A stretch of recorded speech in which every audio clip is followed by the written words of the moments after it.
O Santo Evangelho perdoe os nossos pecados e um dia nos conduza à vida eterna. Amém. Amados irmãos e irmãs,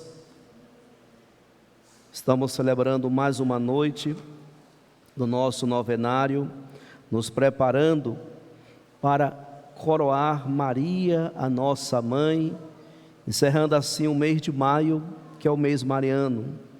Hoje nós acolhemos com muita alegria o apostolado da Mãe Rainha, 3 vezes admirável, a pastoral do batismo e todos os nossos irmãos da melhor idade, os idosos. E ainda continuamos nos preparando para celebrarmos a festa da Ascensão do Senhor.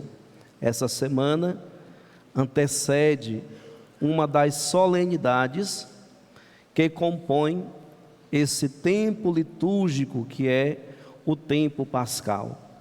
Hoje, caríssimos irmãos e irmãs, ouvimos o relato que São Paulo se encontrava em Atenas e ele foi visitar um areópago. O que é um areópago? Hoje, na nossa concepção, seria um templo ecumênico. Não sei se vocês já visitaram um templo ecumênico, já viram. O que é um templo ecumênico? Ali é um espaço onde todos podem celebrar. E esse espaço ecumênico em Atenas, além de ser um espaço para a expressão de fé, eles cultivavam imagens, ou melhor dizendo, altares, e em cada altar tinha um nome reservado para um dos deuses. Os gregos, os atenienses, eles cultuavam muito os deuses. E dentro desse areópago, São Paulo encontrou um altar erguido e lá estava a inscrição: ao Deus desconhecido. São Paulo se levanta e começa a pregar, a anunciar àquele povo que ali estava, dizendo: olha, vejo que em tudo sois homens extremamente religiosos, em tudo sois extremamente religiosos. Com efeito, passando e observando os vossos lugares de culto, encontrei também um altar com esta inscrição: ao Deus desconhecido. Pois bem, esse Deus que vós adorais sem conhecer é exatamente aquele que eu vos anuncio. E se vocês tiverem curiosidade, em casa, toma de novo esse texto e leia com bastante atenção. Leia de novo. Às vezes a gente lê aqui e às vezes a gente não consegue acompanhar, não escuta, né? Fica meio...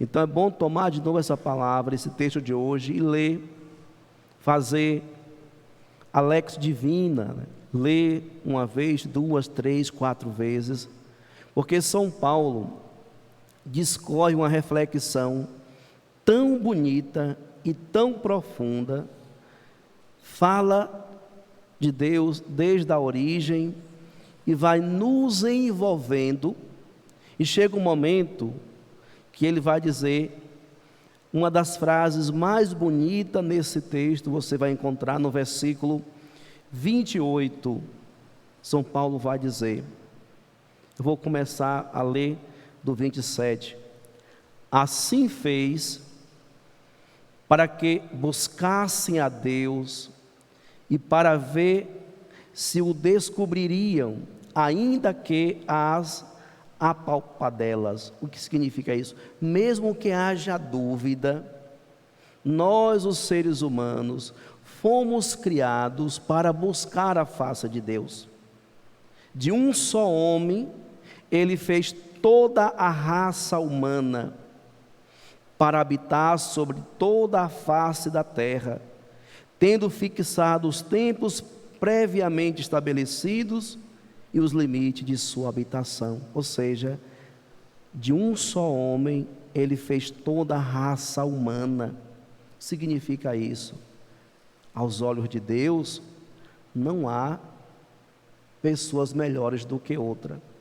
Todos nós, caríssimos irmãos e irmãs, somos importantes, preciosos, valorosos para Deus. A acepção de pessoa não acontece do olhar de Deus para a humanidade. A acepção de pessoas acontece dentro de nós mesmos. Os seres humanos que dividem a sociedade em classes, né? O ser humano, a convivência humana que faz a acepção de pessoas, mas Deus não. Deus cria uma só raça, um só povo, e é esse povo que deve buscar a Deus. Assim fez para que buscassem a Deus e para ver se o descobririam, ainda que tivessem dúvidas. Mesmo que o ser humano carregue no seu coração algumas dúvidas sobre Deus, ele deve e ele está inclinado a buscar Deus. Mesmo aqueles que se dizem extremamente ateus, aqueles que dizem que não acreditam em Deus, chegará um momento que ele vai se deparar com uma situação que ele vai recorrer a Deus. Então, por mais que sejam ateus, ou seja, ateu aquele que não professa a fé em Deus, mas o contato com a natureza, o contato com a realidade que nos circunda, nos fala, nos comunica sobre a presença de Deus.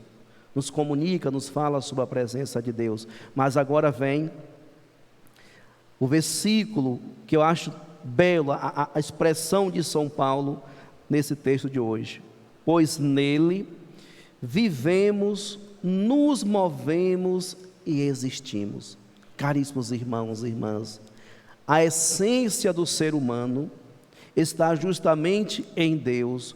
O nosso existir, o nosso mover, o nosso viver está alicerçado, enraizado em Deus.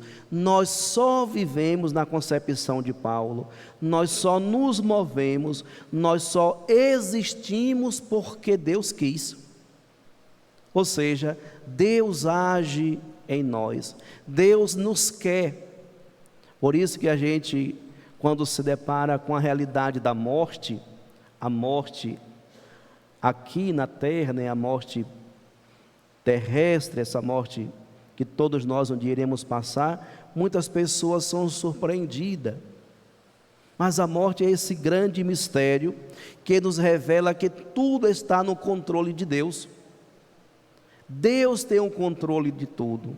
Se nele nós vivemos, se nele nós nos movemos e existimos, então Ele sabe a hora que nós devemos vir a esse mundo, no momento da nossa concepção, e Ele sabe o momento que nós devemos voltar para a presença dEle, lá na eternidade.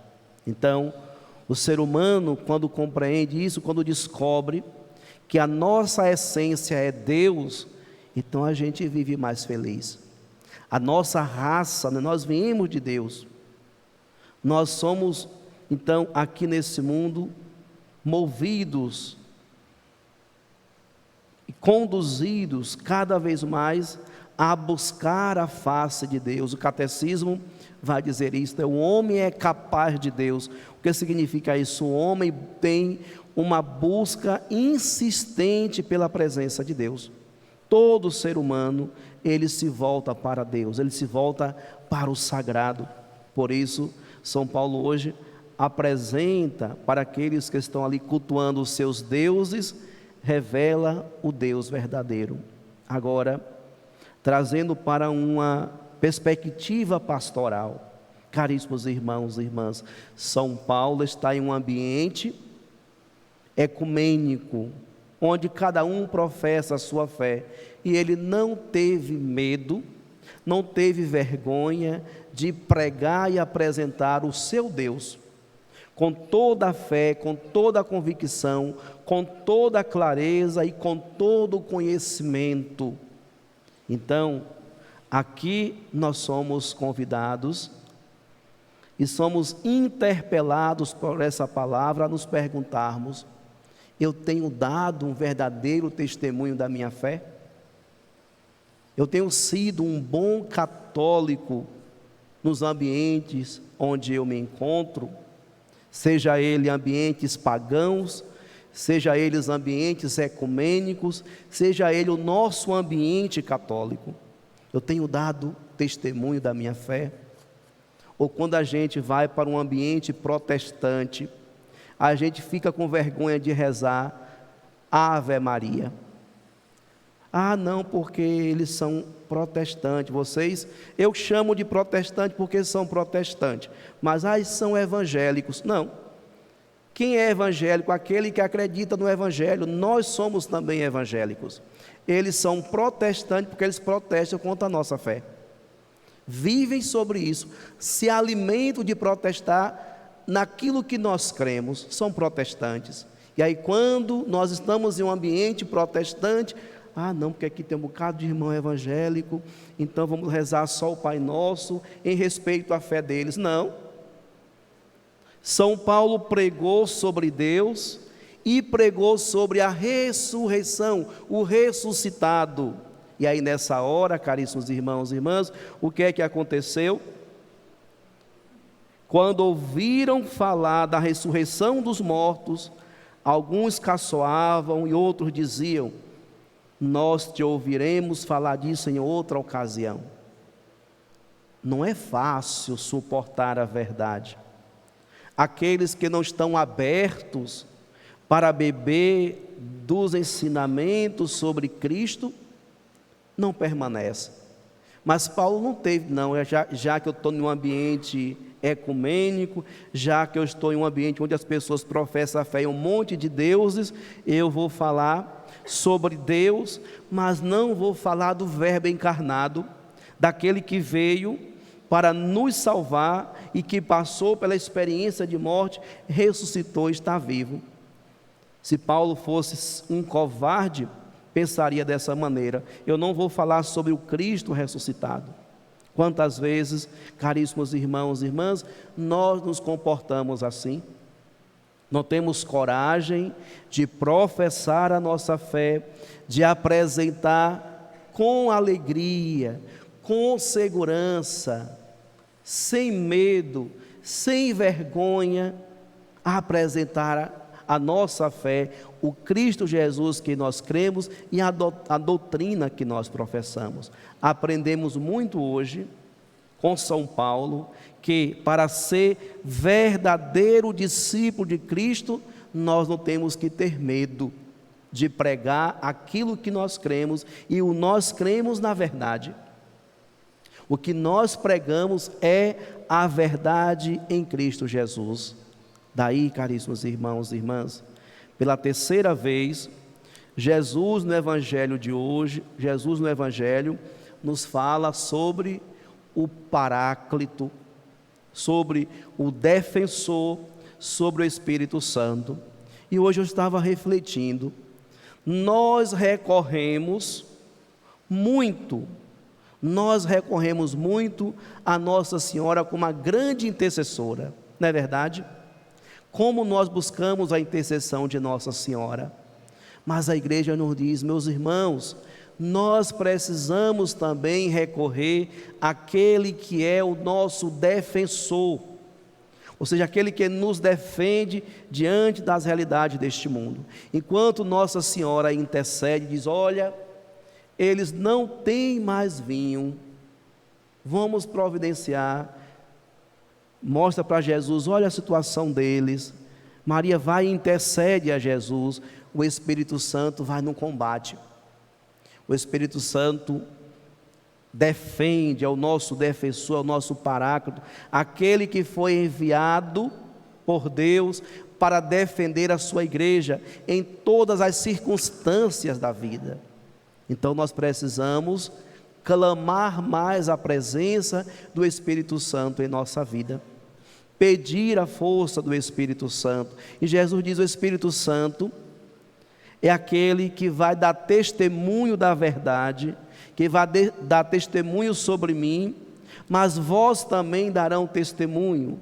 Mas o Espírito Santo vai recordar em vós tudo aquilo que eu ensinei. Então o Espírito Santo não só defende a igreja, o Espírito Santo também faz com que a igreja sempre recorde, ou seja, traga presente aquilo que Jesus ensinou. E o que é que mais a gente faz, caríssimos irmãos e irmãs? Em cada missa a gente traz presente, pela força do Espírito Santo, o Cristo Jesus que se dá como alimento na Eucaristia. Ou seja, a Igreja Católica Apostólica Romana existe no mundo para atualizar o mistério de Jesus Cristo. Por isso, o próprio Senhor disse: as forças do inferno não prevalecerão. A força do inferno nunca vai prevalecer sobre a nossa igreja, porque nós temos o Paráclito, o defensor, nós temos o Espírito Santo que age, que nos defende, nós temos Nossa Senhora, a grande intercessora, e nós temos o Espírito Santo que nos recorda, nos faz lembrar todos os dias de quem é Jesus e de quem nós somos. Jesus é o nosso bom pastor e nós somos as suas ovelhas. Jesus é o nosso mestre e nós somos os seus discípulos. E por isso, então, amados irmãos e irmãs, nós precisamos colocar em prática tudo aquilo que Ele nos ensinou. O Espírito Santo nos faz recordar disso. Agora, vem aí o grande desafio dos discípulos: recordar os ensinamentos de Jesus e colocar em prática. Recordar os ensinamentos de Jesus e ser uma igreja, casa, lugar de portas sempre abertas. Olha o que o subtema de hoje: igreja em missão, casa, lugar de portas sempre abertas. Permitam-me ir lá nas diretrizes gerais de evangelização na igreja no Brasil, quando nos fala desse tema hoje. Não vou demorar muito não, gostaria, mas não vou demorar não. Casa, lugar de portas sempre abertas, diz assim: a comunidade, como lugar de portas sempre aberta, é também indicação para a missão. Quem está dentro é chamado a sair e ir ao encontro do outro, onde quer que ele esteja. Ela nunca poderá ser compreendida como casa de irmãos se fechar suas portas para as pessoas mais vulneráveis. Se a nossa igreja for uma igreja com as portas fechadas, o que significa uma igreja com as portas abertas e uma igreja com as portas fechadas? Não é a porta que Marquinho e Vinícius estão lá, não. É a porta do coração. É uma comunidade que está aberta para acolher a todos. É uma pastoral, um movimento que tem sede, que tem necessidade, que tem fome de sempre atrair mais pessoas para Cristo. E aqui é interessante percebermos: atrair para Cristo e não para o seu movimento, para a sua pastoral, para o seu grupinho. É preciso atrair para Cristo, buscar as pessoas que estão fora e ser essa porta aberta que conduz as pessoas para uma experiência verdadeira do amor anunciado por São Paulo em Cristo Jesus ressuscitado. Pois os bispos vão dizer: se nós não nos compreendermos assim, seremos uma igreja, ela nunca poderá ser compreendida como casa de irmãos se fechar as suas portas para as pessoas mais vulneráveis. Estas devem ter espaço prioritário em nossas comunidades, sentindo e sabendo que serão acolhidas, vendo em cada comunidade cristã uma porta misericordiosamente aberta. E aqui nós lembramos do início do pontificado do Papa Francisco, quando ele proclamou o ano da misericórdia. Em alguns santuários ele pediu que fosse aberta uma porta como símbolo, a porta da misericórdia. E ali, caríssimos irmãos e irmãs, o Papa fazia esse grande apelo, que a nossa igreja, que era uma igreja fechada, uma igreja muito presa aos ritos litúrgicos, que ela se tornasse uma igreja mais acolhedora, uma igreja mais misericordiosa, uma igreja que permitisse todas as pessoas a terem acesso ao Cristo Jesus.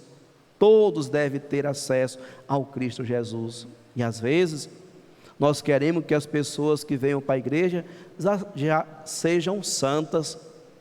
E na verdade, aqui é o lugar dos pecadores, onde nós vamos buscar juntos construir um caminho de santidade. Então, todas as pessoas que estão por aí, ainda não encontraram a porta da misericórdia, nós devemos nos tornar essa porta, onde todas as pessoas possam vir e fazer a experiência do encontro verdadeiro com Cristo Jesus. O próprio Jesus diz: eu sou a porta. Todos aqueles que passam por mim encontrarão uma verde pastagem, um lugar fértil. Assim também deve ser a igreja presente no mundo, uma igreja que permita que todos tenham acesso a um encontro verdadeiro com Cristo Jesus. Por isso, não só o padre, não só o bispo, não só a secretaria paroquial, mas em cada cristão, as pessoas precisam sentir-se acolhidas, e elas precisam sentir-se acolhidas por Deus. É através do nosso aconchego que as pessoas farão a verdadeira experiência do aconchego, do amor misericordioso do Pai. Por isso, mais uma vez, nós somos convidados a pedir ao Senhor a graça da verdadeira conversão, que nós possamos nos tornar essa igreja com portas sempre abertas para acolher o outro, que busca fazer uma experiência de encontro com o Senhor. Mas como os bispos nos dizem hoje, não só essa igreja que fica aqui esperando que as pessoas venham ao nosso encontro, mas que sejamos uma igreja missionária, uma igreja em saída, uma igreja que vai ser porta dentro das famílias, lá onde aquelas pessoas estão mais necessitadas de conhecer e serem acolhidas pelo amor misericordioso do Pai. Peçamos à Imaculada Conceição que interceda por nós e que nos ajude a ser verdadeiramente uma igreja missionária. Louvado seja nosso Senhor Jesus Cristo. Para sempre seja louvado.